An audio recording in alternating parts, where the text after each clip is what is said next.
I was having a meal at my in-laws' house like usual. However, in the middle of such a meal, I was struck by an incredible sleepiness and plopped down on the dining table. In my dazed consciousness, I heard my husband's laughter, and It finally worked. Let's take her to the mattress. I tried to resist, but my consciousness faded away, and when I came to, I was lying on a hospital bed. My mother-in-law, who was attending to me, told me a shocking truth. I'm Kristen, a 26-year-old office worker. My husband Archie is also a 26-year-old office worker. We met as colleagues at work, and our similar hobbies and views on love brought us closer together, and we got married after 2 years of dating. I was 25 years old. During our relationship, Archie and I enjoyed snowboarding, which was a common hobby of ours, and we often went on trips, and Archie would make plans for us on those trips. I was having trouble fitting in at work at the time, but Archie comforted me about it, and thanks to him, who was such a strong ally, I was mentally supported and gradually began to fit in at work. Archie was the second son, but since my brother-in-law, the eldest son, had found a job far away from home after we got married, my parents-in-law, especially my father-in-law, started urging me to have a grandchild as soon as possible. However, we had discussed and decided not to have children until our savings reaches the target amount, and I asked Archie several times to tell him that, but his urging was there every time we saw each other. My parents-in-law's house was less than an hour's drive away, and once or twice a month, we would visit them and have dinner there. My in-laws are what you would call old-fashioned people, and my father-in-law always believed in a patriarchal household. My mother-in-law was a quiet woman, who stood quietly behind my father-in-law and took care of him. However, from my point of view, his belief was often excessive, and when something happened that he didn't like, he would be harsh with my mother-in-law, even when it had nothing to do with her, and sometimes he would yell at her unreasonably. I felt incredibly uncomfortable, but Archie did not care about this, and I had to live with the atmosphere, knowing that it was not something I, as his wife, was allowed to interfere with. On the other hand, my father was a loving husband, and he took care of my mother, and she was very grateful to him. I was quite surprised at the gap between my own parents and my parents-in-law's image of a married couple. The main cause of my unease was the fact that Archie had no doubts about his parents' relationship. On the contrary, he took advantage of my father-in-law's unreasonableness toward my mother-in-law. Mom, you're really slow. In response, my mother-in-law responded with a sad smile and said, "I'm sorry." I was so pained to see my mother-in-law apologizing with a sad smile. On our way home from my parents-in-law's house, I said to Archie, "Why do you blame your mother like that when it's not her fault?" Dad worked hard to support our family, but Mom is a stay-at-home mom, and instead of giving Dad a break, she often irritates him, so she deserved to be called out like that. He said something so outrageous. By irritating him, do you mean because she didn't put the condiment in front of him on the table? And not knowing the whereabouts of his lost glasses? He's not a child. Archie wrinkled his brow. A stay-at-home mom is the one who takes care of the house, so that the husband can live at home without any problems. You work, so I don't expect you to do that much. But when we have kids, I will leave taking care of the house to you. Huh? What's that supposed to mean? Does that mean that you will not do your share of taking care of the household at all? That's impossible. When I responded with strong words like that, Archie immediately became a little upset. I'm not saying that, but... Archie is more uptight after dealing with my father-in-law, and we often have this kind of exchange on the way home from my in-law's house. I was not a quiet woman like my mother-in-law, and neither my father-in-law's nor Archie's attitude was at all acceptable. so every time I would answer back, and the conversation would end. However, Archie gradually became more and more influenced by my father-in-law, and began to make greater demands of me, and I would argue against it. But you will eventually stop working, right? You have to prepare for that now. Can you live on your income alone and not put up with anything from your children? No, right? Even if we both work, we might have to put up with a few things depending on how many kids we have. By the time the kids are born, my income will be higher too, right? Will you tell me what to do when that happens then?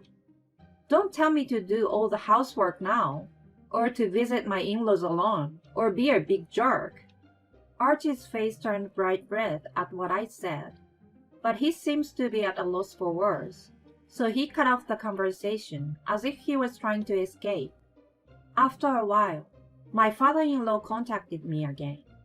Kristen, I heard you rebelled against Archie again, didn't you? Rebelled? I only disagreed with him. We were just discussing our marriage. You are not going to produce an heir, and you are talking back to Archie, the head of your household. When are you going to have children? You talk about heirs, but I'm not going to let them take over your house even if they are born. Archie is always talking to me like you, but how can you meddle in your grown son's family and call me every time? You? Who are you talking to?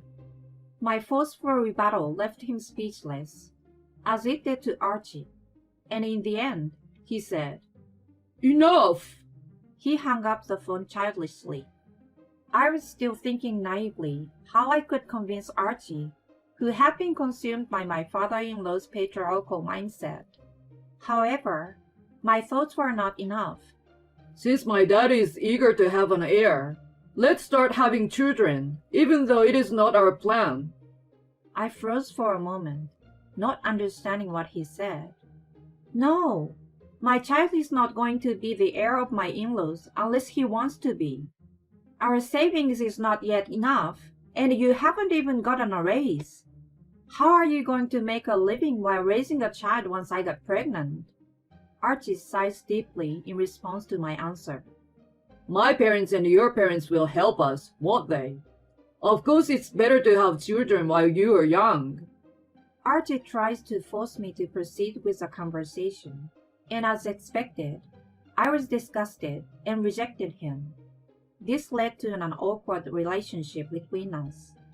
I was working and earning enough money to support myself on my own, so the idea of divorcing Archie began to flicker in my mind at this time. I tried many times to discuss the divorce with Archie, but Archie at that time put his father-in-law's words before my opinion, and even if I tried to discuss the divorce with him, I could not get him to agree. When I tried to discuss with Archie, he would repeat my father-in-law's words. It was just a meaningless dialogue with him. However, we started making more visits to our in-laws, and although I really did not like them, I was following Archie with a mysterious sense of obligation, that if I refused him, we might not be able to function as a couple at all. My father-in-law's sarcasm got worse every time I saw him, but on the other hand, his pressure on my mother-in-law's eased up, and I managed to keep my spirits up, thinking that this was a relief at least. Christy, when are you going to become a decent wife who respects her husband? You are really unfit wife, rebelling not only against the patriarch of the family, has no heir, but also against her parents-in-law. You should really be thankful that Archie is not divorcing you. I let my father-in-law's sarcasm go by saying yes, yes. But I felt that the food tasted worse than usual because of his sarcasm, and I was a little reluctant to eat. I could see that my mother-in-law was looking at me with a worried expression, but I did not pay any attention to this and continued to eat. However, as time went by, I felt my body was getting heavier and my consciousness was getting dimmer. The next moment I realized that it was a sleepiness, but I couldn't stand it anymore, and I fell down on a table. my whole body suddenly losing its strength. In my foggy consciousness, I desperately tried to get myself up, fearing that my father-in-law would scold me again if I didn't get up soon. But I heard Archie's laughter and my father-in-law's. Finally it worked. Let's carry her to the mattress. That's right. Go make an heir quickly. I felt a chill deep inside me from their conversation, but unable to resist it, I fell into a deep sleep. When I awoke, my body was on the bed in the hospital room. In my slowly becoming conscious, I noticed my mother-in-law standing by the bed, crying and apologizing to me. Kristen, thank God! You're awake! I'm so sorry. It's my fault. I couldn't understand what was going on as my mother-in-law was sobbing. But the nurses and doctors who heard her voice came to the hospital room and explained the situation on her behalf. I woke up the day after I ate the meal, and it was laced with sleeping pills. I was told that the sleeping pills were prescribed to my father-in-law at the hospital, but he and Archie had mixed them in my food. Police! I was so surprised and terrified by what the doctor had told me that I screamed out to call the police. But as if waiting for my words, the police came into the hospital room.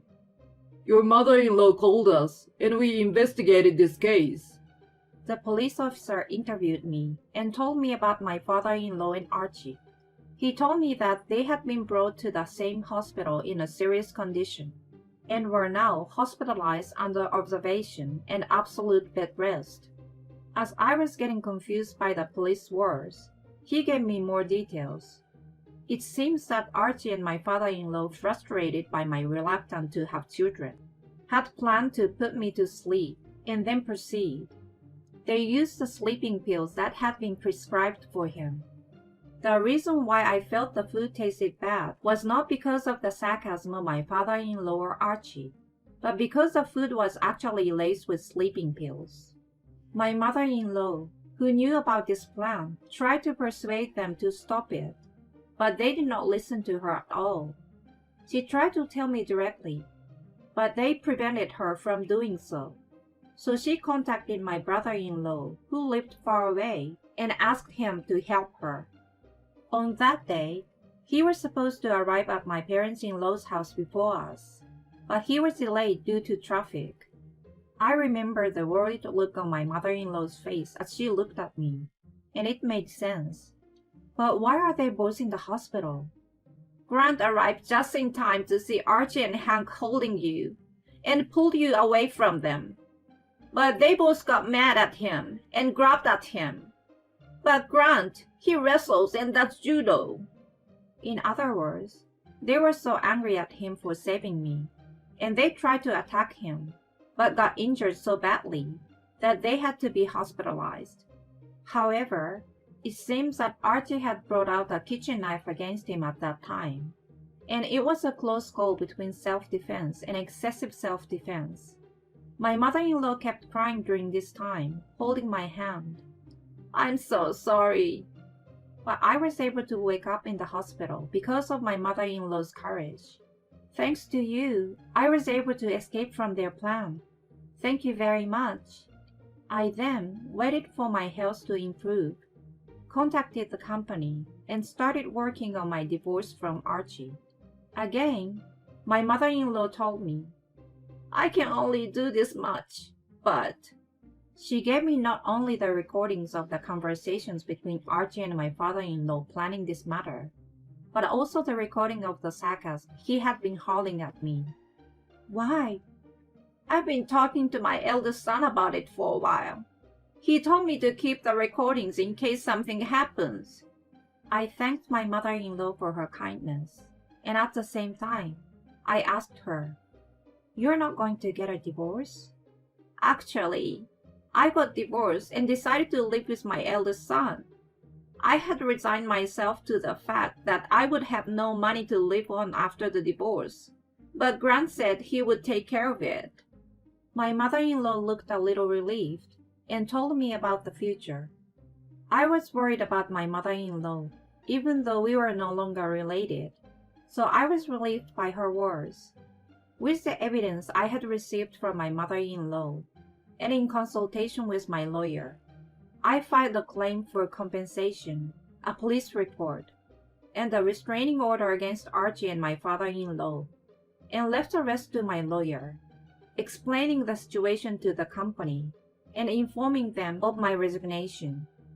After hearing my report, the company dismissed Archie on disciplinary grounds and proposed to transfer me to a distant branch. I gratefully accepted and was able to leave my hometown. Incidentally, since my parents had passed away early, I had no family home. This was perceived as a weakness, which encouraged Archie's and my father-in-law's attitude. Archie and my father-in-law were arrested and sentenced to prison. Naturally, his company was told about the incident and dismissed him from his job, even though he was about to retire. My mother-in-law also filed a claim for alimony against my father-in-law on the advice of my brother-in-law, and so she also got divorced.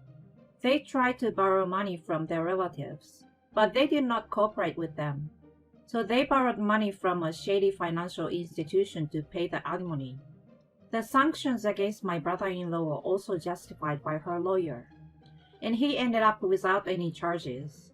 Archie and my father-in-law lost their house and livelihood, and they tried to rely on my mother-in-law and my brother-in-law, but they were rejected. And now they are living together, blaming each other and living in fear of debt collectors every day. Furthermore, my father-in-law is still suffering from the after effects of the injury he sustained, and Archie has been obliged to take care of him, which has been physically and mentally quite overwhelming for him. I have been contacted several times through my lawyer, but I refused to take any action without asking him what he wanted. So the only information I have about what happened after that is what my mother-in-law, who I have been in contact with occasionally, has told me.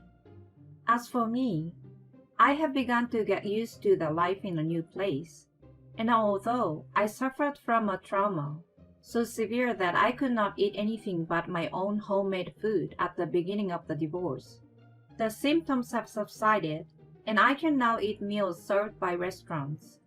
I can't eat the food that my colleagues sometimes give me, but they all know the situation. Don't worry about it. Surrounded by such warm people, I have recovered mentally and physically, and I'm now enjoying my life alone. My mother-in-law and I have maintained a good relationship even after the divorce, and we sometimes have dinner between our residents. And I have tried many times to thank my brother-in-law for all he has done for me. It was the worst incident that happened because I ran away from my parents' house and left them alone because I was too lazy to deal with them.